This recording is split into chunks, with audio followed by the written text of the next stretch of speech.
ભાવિક happy anniversary. Hello family, new વ્લોગમાં welcome છે બધાનું. આજે તારીખ છે 7 અને 7 તારીખે છે ને મારા મેરેજના 3 વર્ષ કમ્પ્લીટ થયા છે. અને 3 વર્ષ પહેલાં 7 તારીખે છે ને હું દીકરીમાંથી એક પત્ની બની ગઈ હતી. એટલે પત્ની સુધીની આ સફર છે ને એને 3 વર્ષ થઈ ગયા છે પૂરા.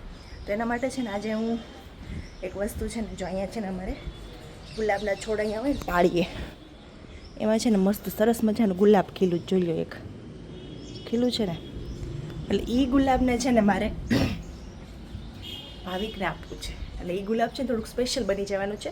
2-3 દિવસથી એમાં કળી હતી, આજે એ ખીલું છે. પણ ફૂલ છોડને પણ ખબર હતી કે આજે છે ને થોડું સ્પેશિયલ દિવસ છે આ લોકોનો, તો એના માટે હું ખીલું. તો આ રીતનો પ્રોગ્રામ છે. અત્યારે અડધું પડધું ટિફિન બની ગયું છે અને નીચે છે ને ભાવિક સૂતા છે, એટલે મેં છે ને ઉપરથી વ્લોગ ચાલુ કર્યો છે આજે. એટલે આ રીતનો પ્રોગ્રામ છે. આ વ્લોગ થોડોક સ્પેશિયલ તમને ફીલ કરાવીશ. અને આ વિચાર એવો છે કે એન્ડમાં છે ને વ્લોગના એન્ડમાં હું બધા ફોટોઝ મૂકું અમારા મેરેજના અને મેરેજ પછીના. અને કેમ કે અત્યારના બધા ફોટોઝ તો તમે જોયા હશે, પણ 1 વર્ષ કે 2 વર્ષના ફોટો તમે નહીં જોયા હોય.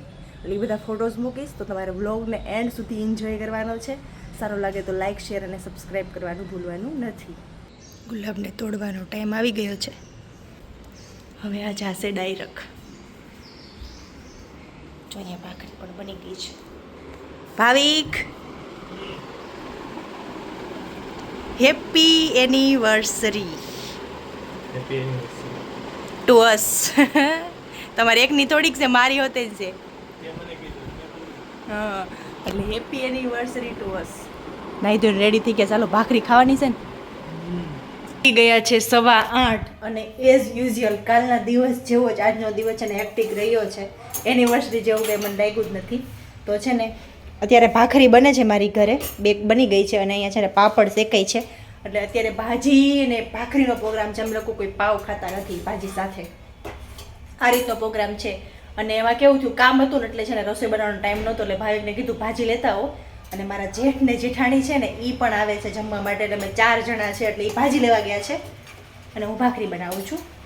તો આ રીતનો છે ને અમે એટલા અત્યારે મેચ્યોર થઈ ગયા હોય ને એવું લાગે છે કે બર્થડે હોય, એનિવર્સરી હોય તો કંઈ સ્પેશિયલ ફીલ થાય ને એવું કંઈ લાગતું જ નથી. એટલે હે ને આમ લાગે છે કે બહુ મેચ્યોર થઈ ગયા છીએ અમે લોકો હવે.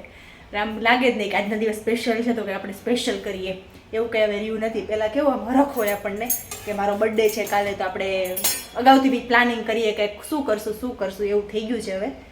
તો આ રીતનો પ્રોગ્રામ છે અત્યારે. જોઈએ હવે કામ પૂરું થઈ જશે તો સાંજે બહાર કંઈક ગોલા બોલા ખાવા જાશું. નકર તો છે ને કામ પહેલાં કરવાનું છે. એટલે કામ પતે ને તો કંઈક દઈશું જેવું છે. કેમ કે કામ છે ને હમણાં ગામડે ગયા હતા એટલું બધું ભેગું થઈ ગયું છે ને એની વાત ના પૂછો. 3 વર્ષ પહેલાં આ દિવસે પતિ પત્ની રૂપે લગ્ન જીવનના બંધનમાં બંધાયા હતા.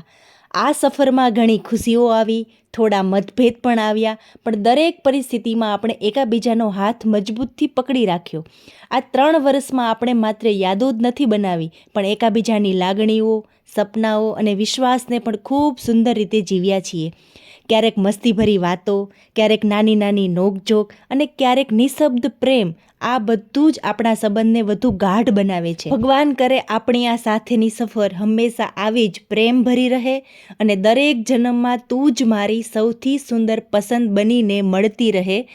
હેપી એનિવર્સરી ટુ અસ. તમે બધા આગળ ફોટો જોયા, એ બધા જ ફોટો મેરેજ પછીથી લઈને ફર્સ્ટ એનિવર્સરી સુધીના જ ફોટો હતા. તો તમારે કોમેન્ટ કરવાની છે કે ભાવિક છે ને મેરેજ પહેલાં ખડૂસ ટાઈપ હતા અને અત્યારે તમે લોકો અમને નિહાળી રહ્યા છો તો તમને વધુ ખ્યાલ હોય મારા કરતાં. તો કોમેન્ટ કરવાની છે ભાવિકમાં કંઈ ચેન્જ આવ્યો છે કે નહીં. Thank you for watching hour videos. Bye bye, C you soon.